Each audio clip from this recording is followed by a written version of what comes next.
Olá, meus irmãos, a paz do Mestre esteja com todos vocês, que Deus abençoe. Quem me ouve, que o Senhor possa vir falar conosco, sempre por intermédio da sua santa e poderosa palavra, o Evangelho de Jesus, capaz de nos libertar, nos restaurar por completo, nos encorajar e nos tornar salvos mediante a fé em Jesus Cristo. Vamos lá, vamos para a nossa conversa. Vamos ouvir a voz de Deus, que o Senhor possa vir falar conosco sempre por intermédio da sua santa e poderosa palavra. O texto hoje para nossa breve reflexão encontra-se no Evangelho de Jesus Cristo, segundo Marcos, capítulo 6, quero ler a partir do verso 1, diz assim: Jesus deixou essa região e voltou com os seus discípulos para Nazaré, cidade onde tinha morado. No sábado seguinte começou a ensinar na sinagoga, e muitos dos que ouviam se admiravam e perguntavam: de onde vem tanta sabedoria e poder para realizar esses milagres? Não é esse o carpinteiro, filho de Maria e irmão de Tiago, José, Judas e Simão? Suas irmãs não moram aqui entre nós? E sentiam-se muito ofendidos. Então Jesus lhe disse: um profeta recebe honra em toda parte, menos em sua cidade e entre seus parentes e a sua própria família. Glória a Deus. Irmãos, essa palavra eu já ministrei ela outras vezes e eu creio que o Senhor tem trazido, mesclado palavras novas com as palavras anteriores, com uma simples motivação, justamente trazer uma compreensão do contexto geral daquilo que é a palavra dele. E aqui é uma palavra onde Jesus é mal compreendido, logo depois de uma sequência de milagres que particularmente para mim é uma das mais impressionantes.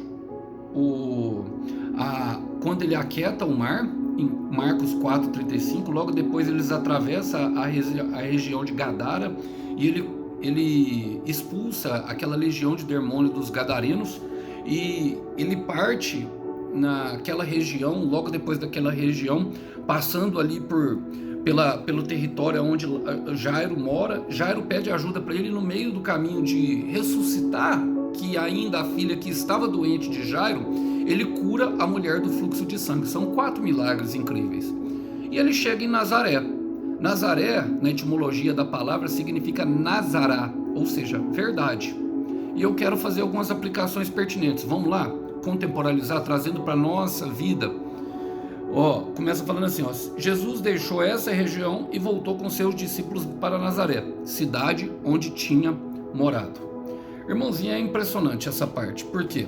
Porque nós percebemos que é justamente no lugar onde nós somos mais conhecidos que nós vamos enfrentar a maior dificuldade.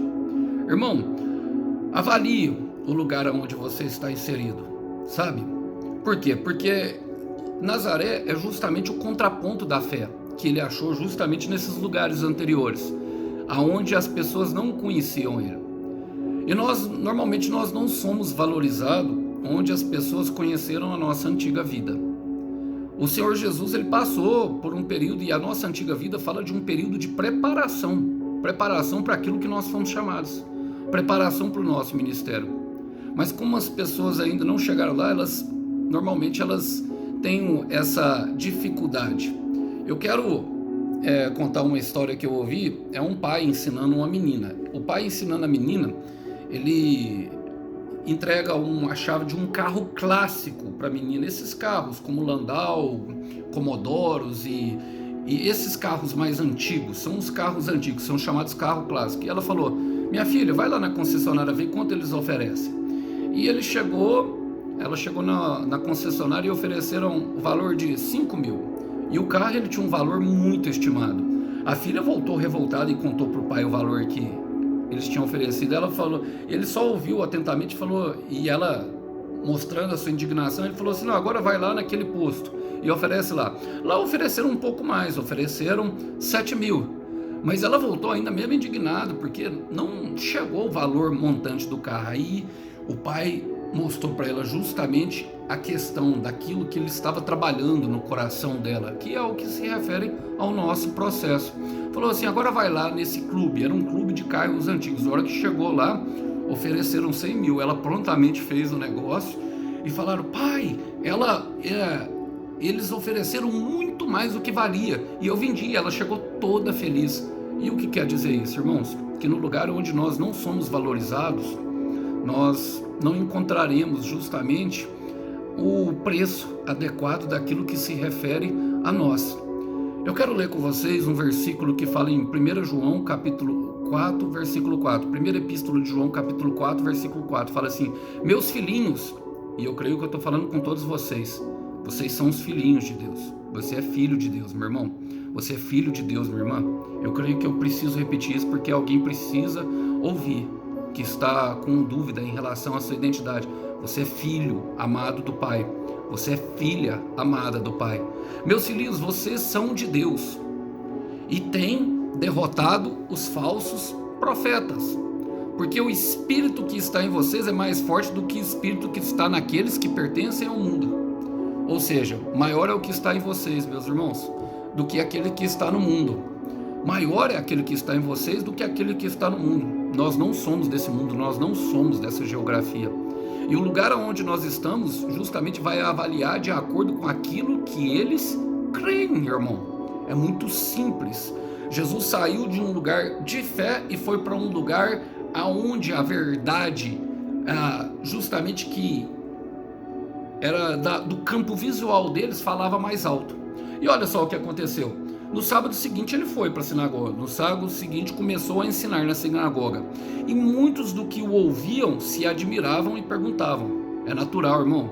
Quem ouve Jesus se espanta. Quem ouve Jesus entende o que está acontecendo. Então, o que Deus está fazendo através do que estão vendo e ouvindo a respeito de você trará muita admiração e espanto às pessoas. Eu quero repetir, muito do que estão fazendo muito do que Deus está fazendo sobre você, mesmo que não tenha causado, causará, irmão, admiração e espanto. Você é uma obra maravilhosa do Senhor Jesus e entenda isso. Eu quero ler o motivo de tanta dificuldade, irmão, que às vezes nós passamos e às vezes nós não compreendemos. O capítulo 55 de Isaías é um capítulo que particularmente eu gosto muito. E eu quero ler o versículo 8 e 9. E talvez você entenda o motivo de tanto sufoco. Diz assim: porque os meus pensamentos não são os vossos pensamentos. Inclusive sobre você mesmo, meu irmão. Inclusive sobre você mesmo, minha irmã. Nem os vossos caminhos são os meus caminhos, diz o Senhor. Esse caminho é um caminho de aperfeiçoamento. Porque assim como o céu é mais alto do que a terra, assim são os meus caminhos mais altos que os vossos caminhos, e os meus pensamentos mais altos do que os vossos pensamentos. O que Deus pensa por você, meu irmão, é grande. Sabe o que limita, minha irmã, o agir de Deus na nossa vida? Os nossos pensamentos, o nosso coitadismo, o nosso vitimismo, o nosso lugar onde nós nos colocamos, na caverna. E Deus tem coisas muito altas, muito grandiosas, grandes coisas o Senhor fez por nós e grandes coisas o Senhor fará. Fará, irmão. Agora, o que Deus está fazendo em sua vida causará espanto até você mesmo. Tem uma versão linda de você lá na frente, te esperando, justamente você trilhar o caminho. Trilhar o caminho onde é paradas as arestas, onde as imperfeições vão sendo deixadas para trás, onde tudo aquilo te atrapalha, fica no meio do caminho, porque a vida que Deus tem para você não condiz com coisas que nós seguramos e que até trazem um certo conforto no meio do caminho, mas não condiz. Então, quanto mais nós deixamos isso para trás, quanto mais nós largamos, mais espanto e mais admiração as pessoas vai ocasionar. Por quê? Porque é sabedoria, porque é milagre. É o que eles falam. Fala assim, ó: de onde vem tanta sabedoria e poder para realizar milagre? É a pergunta que eles fazem. A pergunta que nós fazemos sempre em relação a Deus revela a nossa pequenez. E as perguntas que Deus faz para nós revela a nossa grandeza.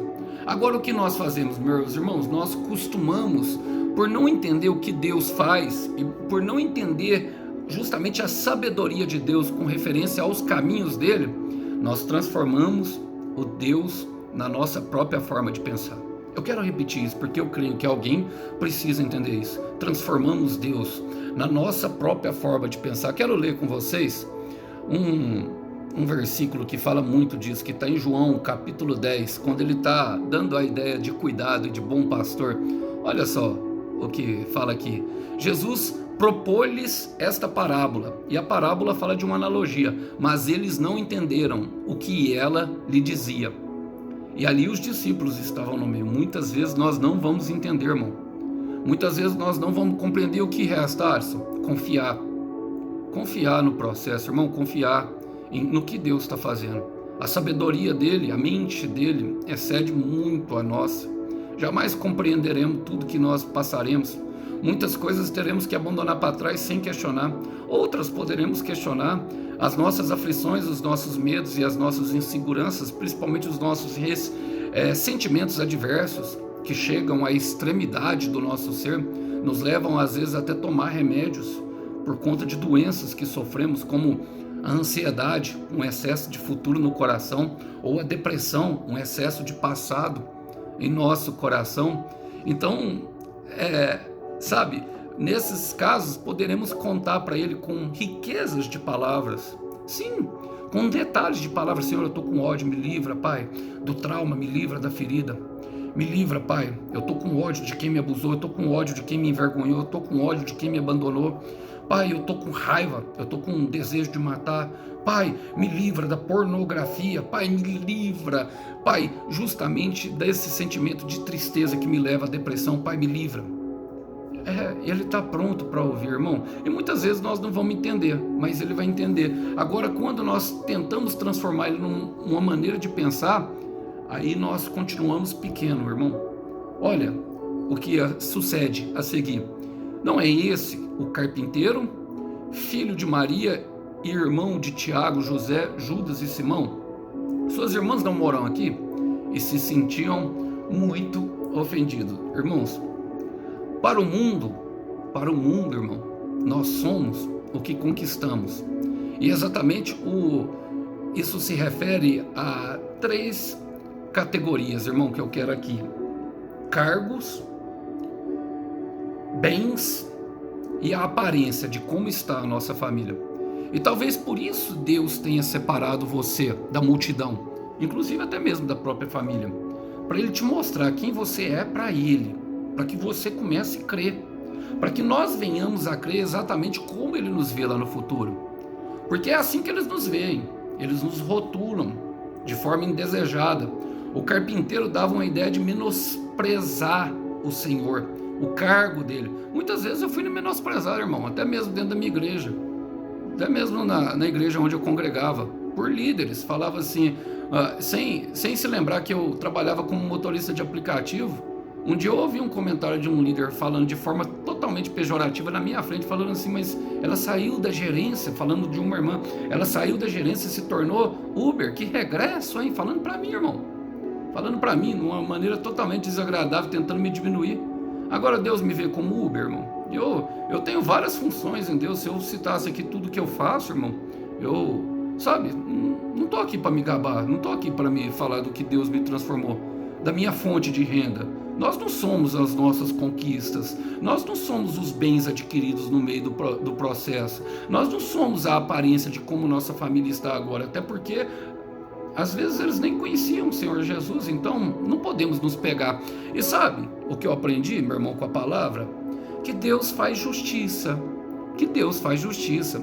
Olha, por quê? Porque é justamente esses a qual Deus gosta de pegar, aqueles que não são. Quero ler com vocês, porque tem que ter um versículo de embasamento, porque aquele que estava comentando sobre a minha vida lá, ele já é, então ele não precisa ser transformado, não é verdade? Ele já é muito bom, é o santo daquilo que se refere, né, a toda a toda a pompa, né? Já conquistou tudo na vida, já tem tudo, né? Talvez seja até o rei bom, quem saiba, né?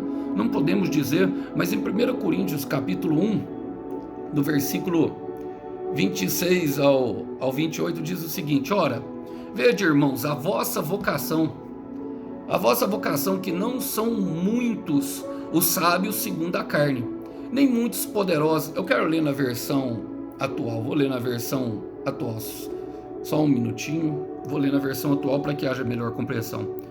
Fala assim, ó: Agora, meus irmãos, lembrem do que eram quando Deus os chamou. Do ponto de vista humano, pouco de vocês eram sábios, ou poderosos, ou de famílias importantes. Aleluia! Para envergonhar os sábios, Deus escolheu aquilo que o mundo acha que é loucura. E para envergonhar os poderosos, ele escolheu o que o mundo acha fraco. Para destruir o que o mundo pensa que é importante, Deus escolheu aquilo que o mundo despreza, acha humilde e diz que não tem valor. Aleluia! Deus nos escolheu. Você é um escolhido, meu irmão. Você é uma escolhida, minha irmã. Você é uma obra maravilhosa da mão do Criador, e não importa o rótulo que imprime a sociedade sobre a minha vida e a tua vida. Nós somos justamente uma obra maravilhosa da mão do Senhor. E lembre-se sempre do olheiro, que ele não desiste de nós, que a mesma mão que molda e lapida através de sentimentos e de tudo aquilo que vemos e vivenciamos, é a mesma mão que nos protege e que faz justiça para nós no tempo determinado. Então não se preocupe, porque quem fala muito não tem nada a dizer. Normalmente o falador é um inseto que está atacando uma luz. Não, o inseto não ataca a luz apagada. É um dos fariseus que apedrejam a Maria, ou seja, a prostituta que foi pega em adultério, mas que foi a primeira a ver o mestre, logo depois. Bom, é o que eu creio. Eu creio que aquela mulher era Maria Madalena, não dá para saber, mas conjecturando, não posso afirmar como uma verdade bíblica, mas conjecturando sim. É esse tipo de pessoa que Deus faz justiça. Eu não a condeno. E por que nós nos sentiríamos condenados? Porque o mundo nos condena? Porque eu sou Uber ou porque eu sou carpinteiro? Aliás, as figuras de Deus nós percebemos. O carpinteiro, aquele que dá o propósito para a madeira. Uma cadeira para se sentar, uma mesa para se servir. Ou seja, fala do serviço. O oleiro, que é justamente aquele que prepara o vaso para receber o grande e poderoso Espírito Santo. Fala de uma preparação, fala da própria mão do Pai. E o ourives, que pega algo que é valioso, mas que está cheio de imperfeições, cheio de impureza, e purifica, o purificador do ouro e da prata. Não eram grandes cargos, não eram profissões de grande valor, mas mesmo assim o Senhor vê grande valor, tanto que ele se coloca de forma humilde dessa forma. E nós estamos aqui justamente para parecer com ele. E eu quero terminar, porque fala assim: então Jesus lhes disse. E isso, irmãos, esse pensamento vai causar ofensa neles. Vai causar ofensa em quem não entende a verdade. Se sentiu muito ofendido. Não se preocupe em se sentir ofendido, apenas continue. Vão se sentir ofendidos, irmãos. Pessoas da sua família, pessoas da sua comunidade, pessoas do seu trabalho, em todos os lugares vão se sentir ofendidos, porque você se descobriu e eles ainda não. Olha, então Jesus lhes disse: um profeta recebe honra em toda parte, menos em sua cidade, entre seus parentes e sua própria família. Irmão, e aqui eu quero chegar ao ponto final da ministração. Por quê? Foi Jesus que disse. Jesus é Deus. Então nós temos que prestar atenção quem é que está falando na palavra de Deus. É Jesus que está falando. Um profeta, o que é o profeta? O profeta é aquele que fala em nome de Deus. Essas palavras que eu estou falando para vocês. Jesus é o próprio verbo, mas estava ali se colocando um pouco menor outra vez. Jesus é o rei todo poderoso, irmãos. Ele poderia fechar a boca e tirar a vida daqueles irmãos num simples... só com vento.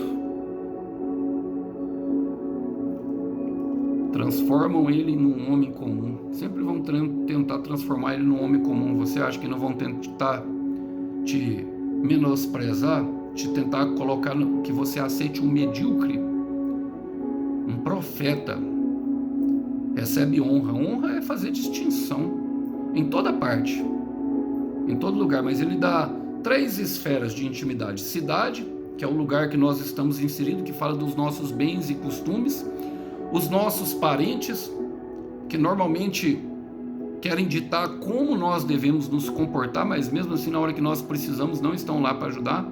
Tem parentes e parentes, logicamente, irmãos, não estou generalizando, toda generalização. E família. A família é aqueles que nos acompanham no seio mais íntimo do nosso ser, que sabem todas as nossas qualidades e que sabem todos os nossos defeitos, mas que normalmente se apegam justamente àquilo que são os nossos defeitos, e nós estamos deixando aquilo. Eu não quero ir para lá. Então eles fazem questão constantemente de nos lembrar aquilo que nós éramos, mas que nós não nos somos mais. E é por isso que Jesus tira aquele que é alvo da sua escolha da multidão, inclusive dessas 3 esferas, irmãos. E talvez seja esse o motivo de tanto sufoco. Talvez esse seja o motivo que o vento esteja sofrendo, o vento esteja batendo forte. Talvez seja esse o motivo que o barco está dando uma balançada. O barco dá uma balançada para nós vermos quem é quem. Nós somos o que Deus diz que nós somos. Eu quero repetir, nós somos o que Deus diz que nós somos. Eu quero repetir porque alguém precisa ouvir isso, e isso precisa entrar no coração para você avançar, meu irmão, para você avançar rumo àquilo que Ele te prometeu. Desapegue-se. Isso não quer dizer que a sua família não vai ser mais sua família, que a sua parentela não vai ser mais a sua parentela, nem a sua cidade vai ser mais a sua cidade. Só que você vai sofrer uma transformação mental. Desapegue-se. Solta as mãos. Desista da noia de tentar se sabotar. Solta as mãos. Faça uma oração. Pergunte para Ele quem você é. Pergunte. A resposta já está dentro do teu coração. Já está dentro. Há muito tempo, e você tem lutado com ela. Está dentro do seu coração. E isso que está dentro do seu coração vai ajudar as pessoas justamente. Vai ajudar justamente as pessoas que você tem causado espanto e que tem tentado te parar. Vai causar espantos nessas pessoas. Calma, sabe? Calma, não quer dizer que negar não quer dizer que você não vai amar elas. Não é isso, não. Só quer dizer que você está colocando Deus no lugar de Deus, no altar do teu coração. Você é o que Deus diz para você que você é. Você é o que Deus diz para você o que você é. Olha, eu quero terminar citando justamente 2 versículos. Um que está em Isaías capítulo 43, versículo 4, que diz o seguinte: para libertar você, preste atenção nessas palavras, para libertar você, e conhecereis a verdade, e a verdade vos libertará. Para libertar você, eu vou repetir, para libertar você, entrego nações inteiras como um preço de resgate, pois para mim você vale muito. Você é o povo que eu amo, um povo que merece muita honra.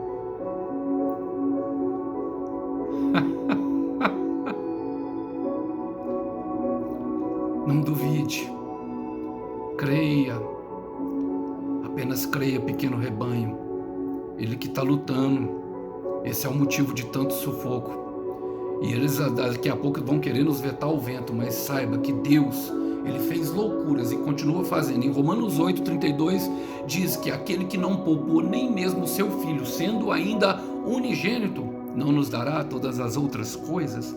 Segue firme na missão, meu irmão. Segue firme na missão, minha irmã. Lembrando que no final disso, isso que seu coração está ardendo, está ardendo. Eu sei que já está ficando difícil de controlar.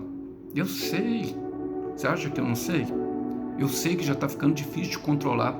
O deserto fala dos nossos sentimentos virem ao mais extremo, mas é justamente para você conseguir ser totalmente liberto pela luz que nos guia. Luz que me guia, ela vai te guiar ao final desse trajeto. E no final tem milagre, no final tem uma recompensa que o Cordeiro mesmo te entregará. Que Deus abençoe você, meu irmão. Que Deus abençoe você, minha irmã. A paz do Senhor Jesus. Tchau, tchau.